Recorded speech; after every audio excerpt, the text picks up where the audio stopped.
Bre Pettis, CEO of MakerBot. I've done a lot of things.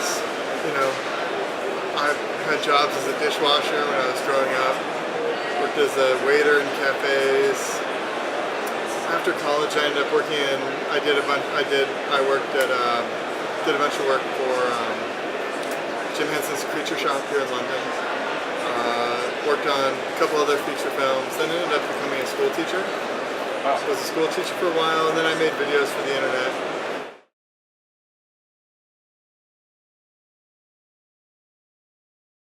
So I'm not allowed to say forward-thinking statements, but I will tell you we're working very hard, and we've got some really nice things in the works.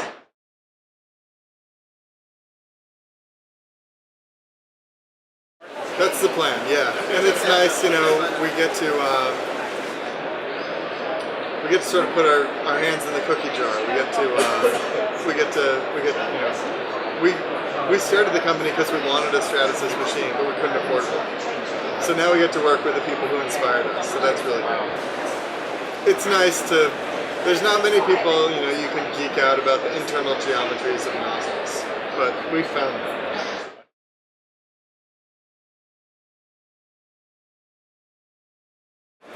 You know, I think FDM, we chose FDM because it's super friendly and it doesn't require any post-production, and there's no goo, no lasers, it's very safe.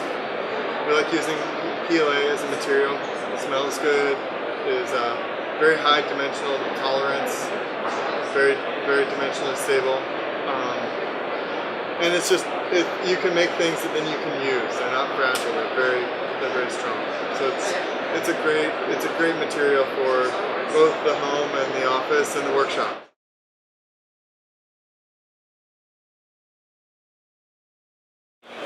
You know, I can't really talk about what I can only talk about things that we are shipping this week.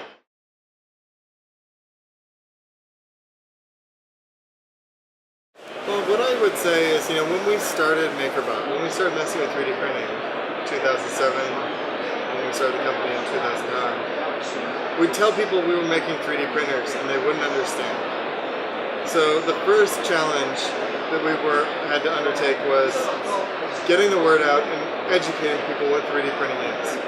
I feel like we've done a good job with that. Most people know what 3D printing is. You know, the guy at, when I came into London, the guy at the passport control booth, he was like, oh, 3D printing, I've heard of that. What do you do then? And so, so I think we've achieved kind of mission one, which is education around what 3D printing is. The next challenge is, the next stage is when everybody knows somebody with a 3D printer. Do you know anybody with a 3D printer? So we're not at that stage yet in your neighborhood.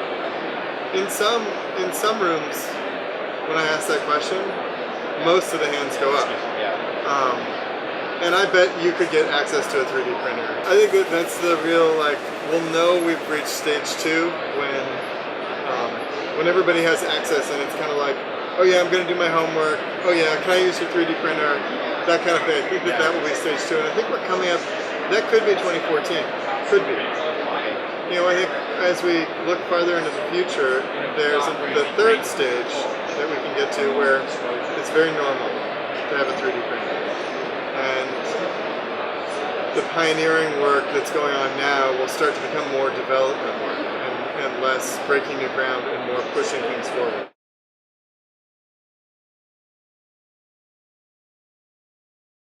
Well, mostly when people figure out that they can make anything on it and that they can actually do it, I think that's when the light turns on in that way.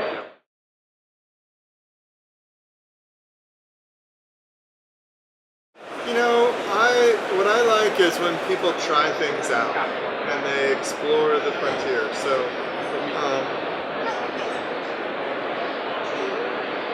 I just think the future is just full of wonderful possibilities.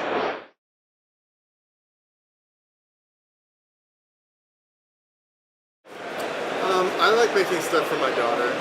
That makes her happy, which makes me happy. And then I like with toys. Yeah, stuff for her to play with. You know, we took her in, and we've got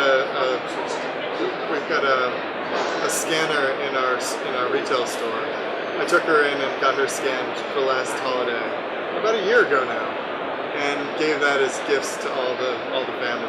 It's like a new way of doing portraiture. Okay. So that's really fun. I like doing that. And then I just like making the things that I need. You know?